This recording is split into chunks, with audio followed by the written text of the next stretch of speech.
तो आज की वीडियो कमाल की होने वाली है क्योंकि आज हम बालवीर और कार्नेज का बैटल कंपैरिजन करेंगे और जानेंगे कि अगर दोनों के बीच में फाइट हुआ तो कौन जीतेगा। तो चलो शुरू करते हैं। बैटल शुरू करने से पहले इनके और इनके पावर्स के बारे में जान लेते हैं।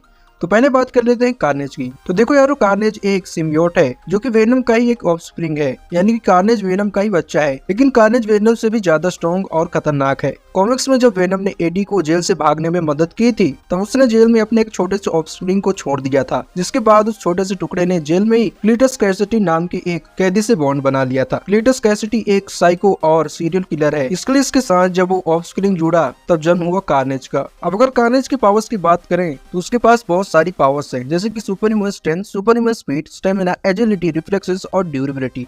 कार्नेज जितना ज्यादा ताकतवर है कि वेनम और स्पाइडरमैन को भी पीछे छोड़ सकता है। कार्नेज इजीली 80 टन के वेट को लिफ्ट कर सकता है, काफी फास्ट मूव कर सकता है और कई दिनों तक बिना रुके लड़ सकता है। कार्नेज इतना ज्यादा ड्यूरेबल है कि बड़े से बड़े अटैक से भी उसे कुछ नहीं होता और अगर किसी तरह से उसे चोट लग भी जाए तो खुद को वापस से हील कर सकता है। कार्नेज सेल्फ स्प्रिंग कर सकता है, अपने साइज को घटा या बढ़ा सकता है और अपने बॉडी से कई सारे वेपन्स क्रिएट कर सकता है और उन्हें प्रोजेक्ट भी कर सकता है। कार्नेज स्पाइडरमैन की तरह दीवारों पर चल सकता है, वेब्स को शूट कर सकता है और आने वाले हमलों को पहले ही सेंस कर सकता है। कार्नेज के बारे में इतना सब जानने के बाद चलो बात करते हैं बालवीर की। तो देखो, बालवीर कोई मामूली बच्चा नहीं, उसका जन्म ही अच्छाई और सच्चाई की रक्षा करने और बुराई का जड़ से अंत करने के लिए हुआ है। बालवीर बाल परी का बेटा है। उसको छोटी सी उम्र में कई सारी परियों की जादुई शक्तियां मिल गई थी, जिनकी मदद से वो खतरनाक से खतरनाक विलन से फाइट करता है और दुनिया को बचाता है।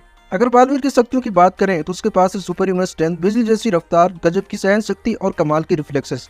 वो न सिर्फ उड़ सकता है बल्कि एनर्जी को पूरी तरह से कंट्रोल करना भी जानता है। वो किसी भी तरह की एनर्जी को एब्जॉर्ब कर सकता है, उससे प्रोजेक्ट कर सकता है और विनाशकारी एनर्जी ब्लास्ट भी कर सकता है। बालवीर चाहे तो अपने दुश्मन के आसपास की सारी प्राणवायु को सोख सकता है, गुरुत्वाकर्षण को भी काबू करता है। उसके पास समय को मात देने की ताकत भी है। वो पास्ट में जाकर घटनाओं को बदल सकता है और स्पीड मैनिपुलेशन से दुश्मन के किसी भी अटैक को, चाहे वो जादू हो, हथियार हो या कोई एनर्जी, उन्हें इतना धीमा कर सकता है कि वो बालवीर तक कभी पहुंच ही नहीं पाते हैं।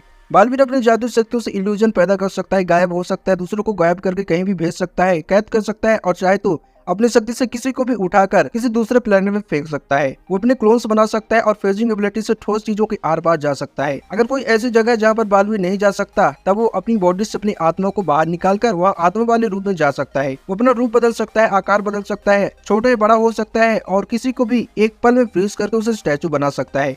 उसके पास रियलिटी मैनिपुलेशन की पावर भी है, जिससे वो इंसानों को जानवर में बदल सकता है और किसी भी घातक हमले को फूलों में बदल देता है। इसके अलावा बालवीर अनगिनत हथियार बना सकता है, चीजों को स्कैन कर सकता है और टेलीकिनेसिस के जरिए बाहरी चीजों को बिना हाथ लगाए उठा सकता है।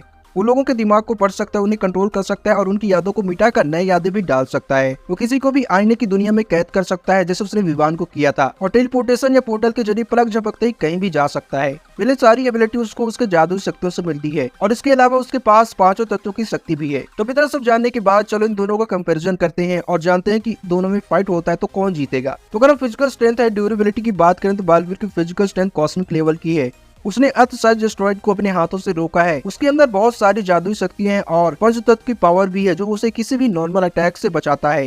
कार्नेज अपने पिता वेनम से कहीं ज्यादा स्ट्रॉन्ग और ड्यूरेबल है। वो बुलेट और ब्लास्ट को झेल सकता है। रॉ फिजिकल स्ट्रेंथ में बालवीर का पड़ना बहुत ज्यादा भारी है क्योंकि अर्थ साइज एस्टेरॉयड को रोकना कार्नेज की औकात से बाहर है। बालवीर लाइट स्पीड से ट्रेवल कर सकता है। वो इतना फास्ट है कि दुश्मन के अटैक करने से पहले गायब हो सकता है। कार्नेज बहुत ज्यादा एजाइल है। वो दीवारों पर दौड़ सकता है और अपने टेंटिकल से तेजी से मूव कर सकता है, लेकिन वो लाइट स्पीड के आसपास भी नहीं है।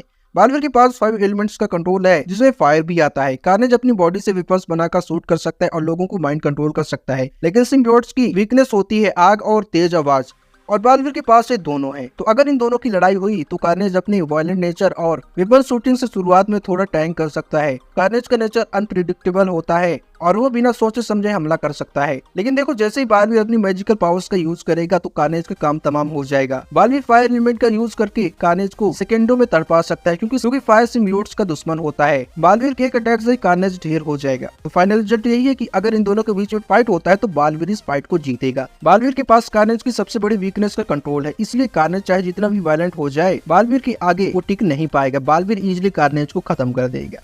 तो इसलिए आज के इस बैटल का क्लियर विनर है बालवीर।